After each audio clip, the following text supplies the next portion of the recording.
पहा फक्त Maharashtra superfast news, आवाज जनतेचा।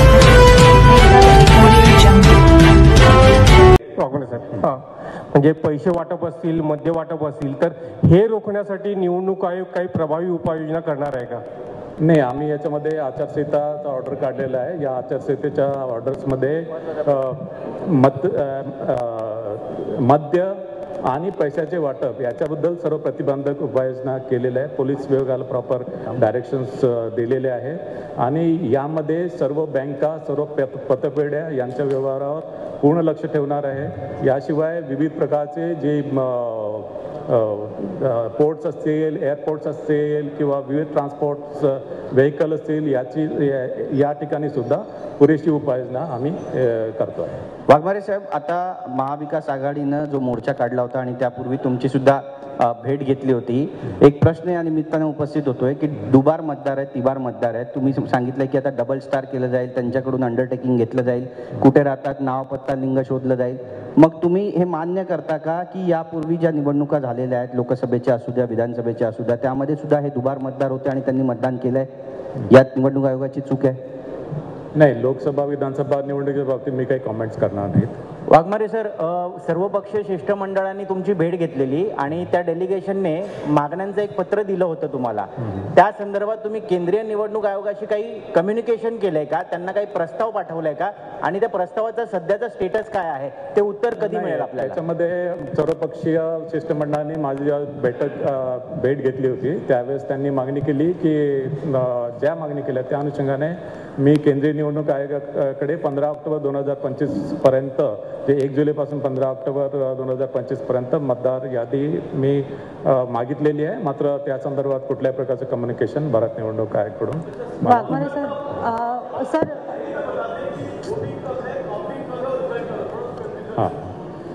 इसमें नाम निर्देशन पत्र जो है, नाम निर्देशन पत्र दाखिल करने की डेट है 10 नवंबर 2025।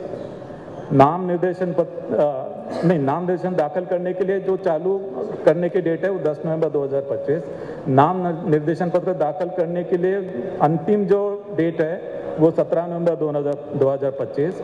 नाम निर्देशन पत्र की जो छाननी है उसकी डेट है 18 नवंबर 2025।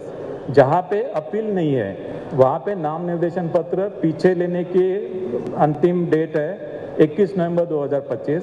जहाँ पे अपील है वहाँ पे नाम निर्देशन पत्र वापस लेने की अंतिम डेट है 25 नवंबर 2025। निवडणूक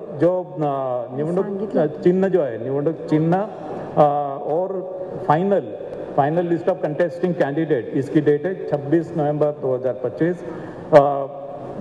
मतदान दिन की डेट है 2 दिसंबर 2025। मत मोजनी यानी काउंटिंग की डेट है 3 दिसंबर 2025 और गवर्नमेंट गैजेट में निकाल पब्लिश करने की डेट है 10 दिसंबर 2025। सर, गुड इवनिंग सर, मैं उत्तर भारतीय विकास सेना से राजेश त्रिपाठी। सर, एक क्वेश्चन है, उत्तर भारतीय विकास सेना से रजिस्टर्ड अनरिकॉग्नाइज्ड पार्टी है, चुनाव चिन्ह हमारा ऑटो रिक्शा है, तो उसके लिए क्या प्रक्रिया है? तुम्ही पत्रकार नाहीये, तुम्ही बसा खाली। नहीं, पत्रकार नहीं, पत्रकार परिषद आहे। नहीं, चुनाव चिन्ह के बारे में साहब से पूछना है।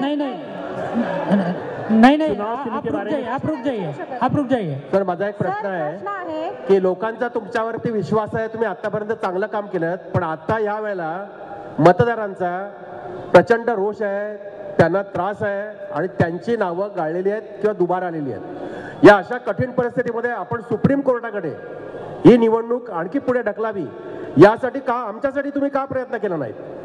सर्वोच्च न्यायालयाने ऑलरेडी 31 जानेवारी 2026 डेट दिलेली आहे। 31 जानेवारी 2026च्या आतमध्ये सर्व निवडणुका कंडक्ट करायच्या आहेत। सर, एक प्रश्न असा आहे की अनेक वेळेला इकडे सर जात वैध प्रमाणपत्रामुळे अनेक वेळेला न्यायप्रविष्ट प्रकरणं होतात। मागच्या वेळेला ज्यांची मुदत संपली त्यांचे अनेक प्रकरणं न्याय प्रणालीमध्ये आहेत, वेटिंगला आहेत। मग असे जे उमेदवार आता फॉर्म भरतील ज्यांच्या कोर्ट मॅटर्स सुरू आहेत, त्यांना आपण कशा पद्धतीने हे करणार आहात की त्यांनाही 6 महिन्याची मुदत देणार आहात? प्रोव्हिजन एकदम क्लिअर आहे की नाम निर्देशन पत्र दाखल करण्यापूर्वी नाम निर्देशन पत्र दाखल करताना त्यांच्याकडे वैधता प्रमाणपत्र असेल तर अडचण नाही आहे। मात्र नामनिर्देशन पत्र दाखल करताना त्यांच्याकडे वैधता प्रमाणपत्र नसेल, मात्र नामनिर्देशन पत्र दाखल करण्यापूर्वी त्यांनी स्क्रुटिनी कमिटीकडे अर्ज केला असेल आणि त्याची पावती जर दाखल केली तर नामनिर्देशन पत्र त्यांचं स्वीकारलं जाईल.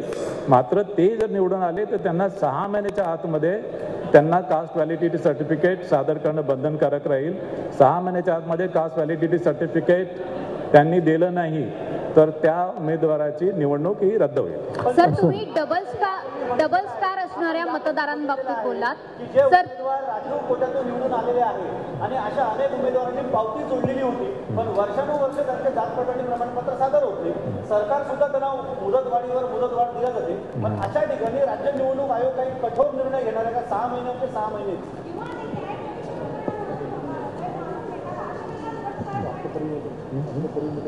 नाही. आता ॲक्च्युली बेसिकली नाम निर्देशनाची जी प्रक्रिया आहे ती आमच्या पर्व्ह्यूमध्ये आहे. एकदा तो निवडून आल्यानंतर गॅझेटमध्ये पब्लिकेशन झाल्यानंतर तिथे राज्य निवडणुकाचा रोल संपतो. त्याच्यानंतर रोल तो राज्य शासनाचा आहे. सर, दुबार मतदारांच्या बाबतीत इकडे एक मिनिट. दुबार मतदारांच्या बाबतीत तुम्ही म्हटलात की आम्ही त्यांना चिन्हांकित करणार आहोत, डबल स्टार देणार आहोत. त्याची काही संख्या आपल्याला ठाऊक आहे का? तिची मोजणी आपण ॲक्च्युली ही जी प्रक्रिया आहे ही ॲक्च्युली आम्ही टूल दिलेला आहे. आणि दुबार म्हणजे त्याला स्टॅम्पिंग नाही, दुबार ते संभाव्य दुबार आहे. संभाव्य दुबार. आता संभाव्य दुबार आमचे कर्मचारी ज्यावेळेस त्या मतदारांकडे जातील, तिथे शहानिशा करतील, त्यावेळेसच कळेल की तो खरोखर दुबार आहे किंवा नाही आहे. त्याच्यामुळे ही संख्या आता मला सांगता येणार नाही, कारण की ही संख्या ही प्रत्येक प्रभागामध्ये वेगवेगळी आहे. ती या सर्व नगरपरिषदांमध्ये ती वेगवेगळी ती संख्या आहे.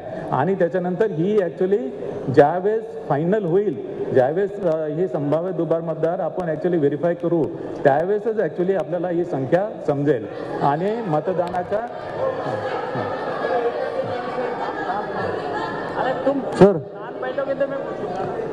सर या साईडला लेफ्ट नंतर राईट.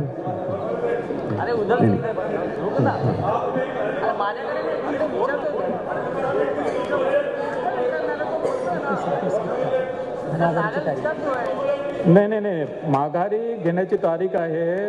हे बघा, अपील जिथे अपील नहीं है, आप हिंदी में बोलो या हाँ, जहाँ पे अपील नहीं है, जहाँ पे अपील नहीं है, यहाँ पे नाम निर्देशन पत्र वापस लेने की लास्ट डेट है 21 नवंबर. जहाँ पे अपील है वहाँ पे नॉमिनेशन वापस लेने की मुदत है 25 नवंबर. सर प्रश्न इकडनं. गेल्या काही दिवसांपासून इलेक्शन कमिशनवर जोरदार टीका झालेली आहे. काही ठिकाणी पुराव्यांसहित प्रदर्शन झालेलं आहे. जसं की आदित्य ठाकरेंनी काही डिजिटलवर दाखवलं कशा प्रकारचे वोटिंग झालेले आहेत. राज ठाकरेंनी रद्दी दाखवली ज्याच्यामध्ये दुबार मतदानाचं होतं. ही नेमकी चूक कोणाची आहे? महाराष्ट्रामध्ये ज्या पद्धतीनं मतदान झालेलं आहे, एका घरामध्ये 48 लोक आहेत, 72 लोक आहेत, तर ही नेमकी चूक कोणाची आहे? जर ही महाराष्ट्र निवडणूक आयोगाची नाहीये तर नेमकं ह्याला जबाबदार कोण आहे? नाही, आता ॲक्च्युली जी मतदार यादी आहे, मतदार ही भारत निवडणूक आयोगाकडून मतदार यादी आम्हाला मिळाली. म्हणजे ही चूक भारतीय निवडणूक आयोगाची आहे. आमचे जे पॉवर आहे ते दुबार मतदार आम्ही आयडेंटिफाय केलेले आहेत. आणि याशिवाय ज्यांचे नाव त्याच्यामध्ये आलेले नाही ते सुद्धा आम्ही इन्क्लूड या मतदार यादीमध्ये केलेले आहेत. आणि त्याप्रमाणे ही मतदार यादी फायनली आम्ही पब्लिश केलेली आहे. मग एका घरात 72 लोकांची जी यादी आहे त्याला जबाबदार कोण आहे? काय? एका घरात 72 लोकांची यादी आहे, सुलभ शौचालय असेल किंवा आयुक्तांच्या घरात जी यादी आहे त्याला जबाबदार नेमकं कोण आहे? नाही, आता याच्यामध्ये ही जी यंत्रणा आहे, मतदार यादीची यंत्रणा वेगळी आहे. ही ॲक्च्युली याच्यावर तुमचा वचक नाहीये का या यंत्रणा? आम्ही फक्त ती यादी अडॉप्ट करतो.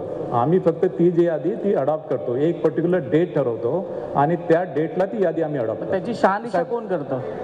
सर, शहानिशाचे जे प्रकार आहेत ते सांगितलं मी. दुबार मतदार असतील तिथे आम्ही बघतो, चुकीच्या प्रभागामध्ये गेला ती आम्ही बघतो, नाव इन्क्लूड झालं नाही, विधानसभा मतदार यादीमध्ये नाव आहे पण याच्यामध्ये नाही आहे ते इन्क्लूड करतो, काही क्लरिकल मिस्टेक्स असेल, एरर असेल ते इन्क्लूड करतो. ज्या ठिकाणी जागा मतदान झालं का? ज्या ठिकाणी जागाच नाहीये, फक्त रिकामी आहे त्या ठिकाणी मतदार आहेत, मग हे याच्या संदर्भात काहीतरी असेल ना, काहीतरी जबाबदारी असेल साहेब. जबाबदारी जी आहे त्याच्यामध्ये प्रत्येक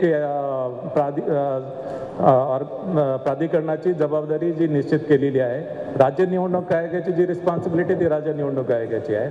भारत निवडणूक आयोगाचे जे अधिकार आहेत ते भारत सर एक दुबार नावाच्या याच्यावरून जो आता सगळ्यात मोठा वाद सुरू आहे त्याच्यामध्ये प्रामुख्याने केंद्रीय निवडणूक अखत्याराची जी लिस्ट आहे तीच आपण आता परत एकदा वापरतोय असं तुमचं स्पष्ट म्हणणं आहे.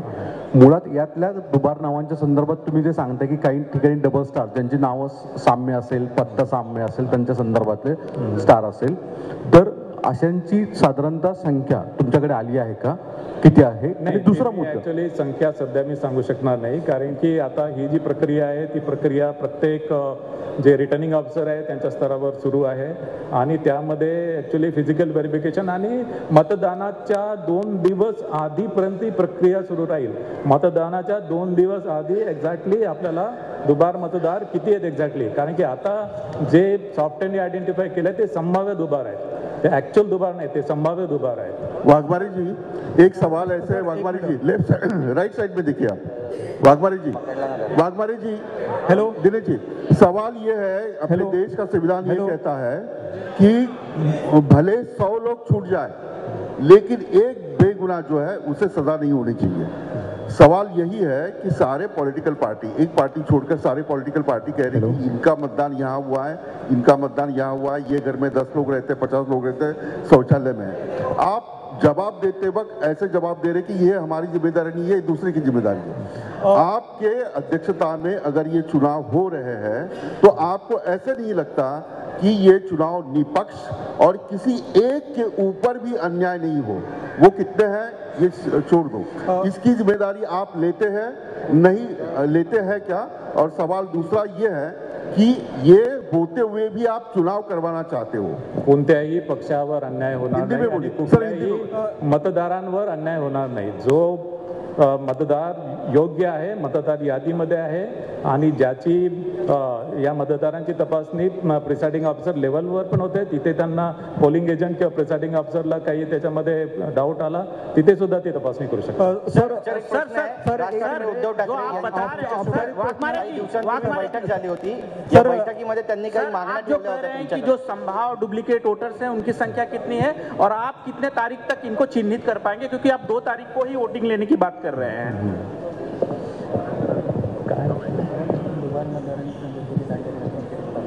नाही, मतदानाच्या 2 दिवस आधी एक्झॅक्टली जे फिगर्स आहेत ते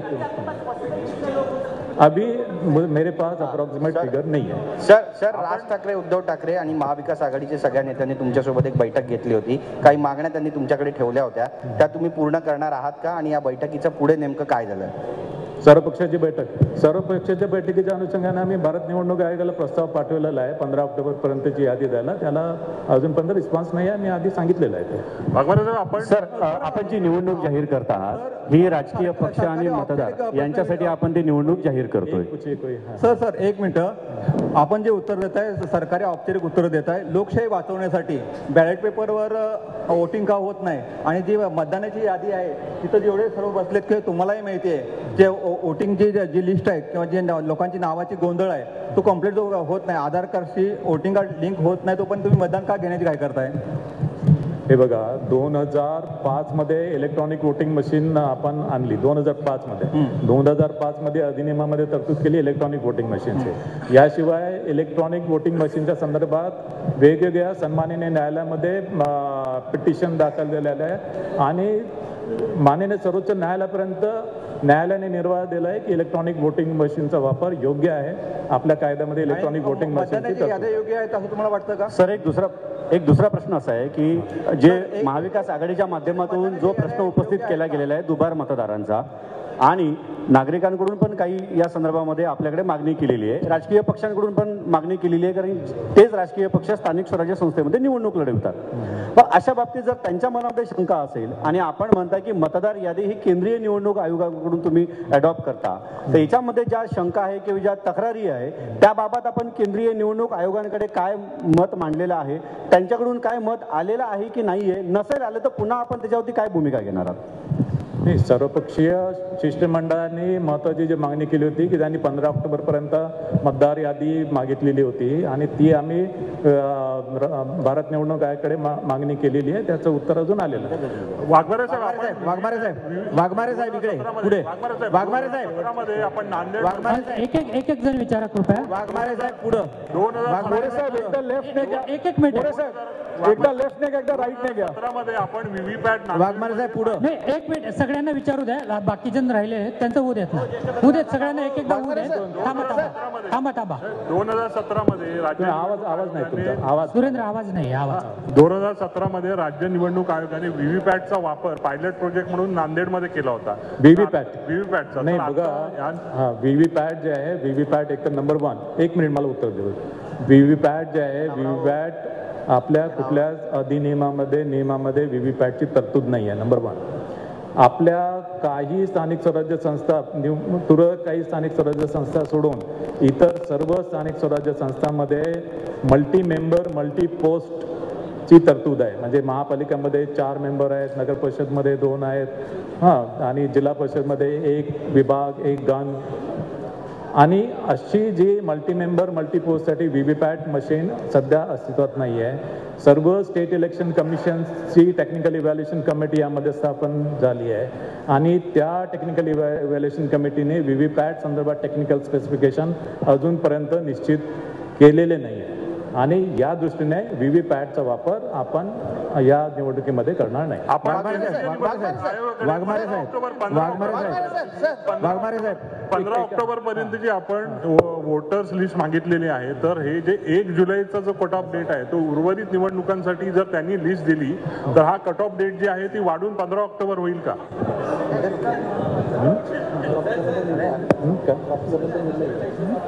नाही, आता ऍक्च्युली 15 ऑक्टोबर पर्यंतची मतदार यादी आम्हाला प्राप्त झाली तर कट ऑफ वाढवण्याबाबत योग्य तो निर्णय आम्ही घेऊ. मात्र अजूनपर्यंत आम्हाला ती यादी काही प्राप्त झाली. वाघमारे साहब दुबार मतदार एक सवाल ये है कि आपने कहा कि जो डबल वोटर्स हैं उधर 2 बार स्टार मार्क करेंगे और अंडरटेकिंग लेंगे.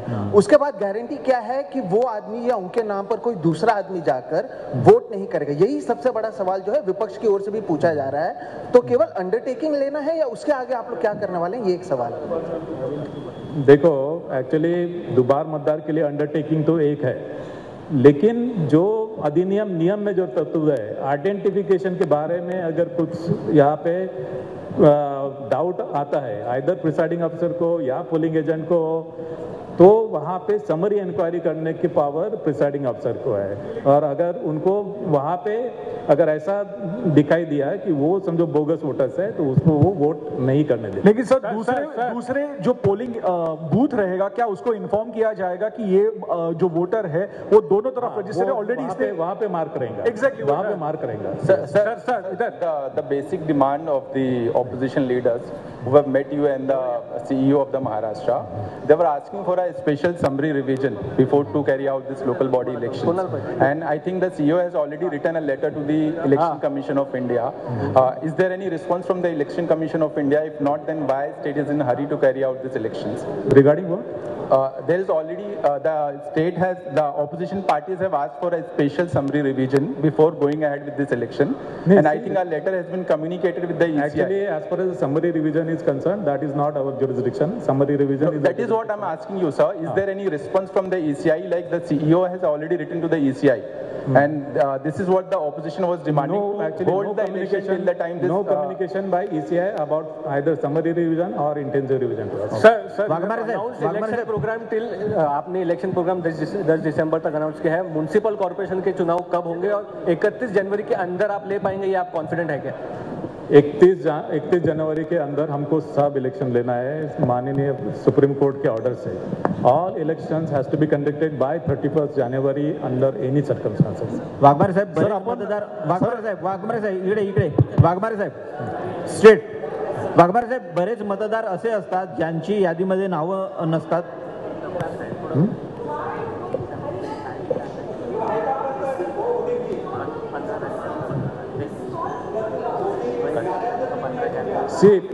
See, number 1, Honorable Supreme Court has given mandate to take all the election before 31st January 26. I have to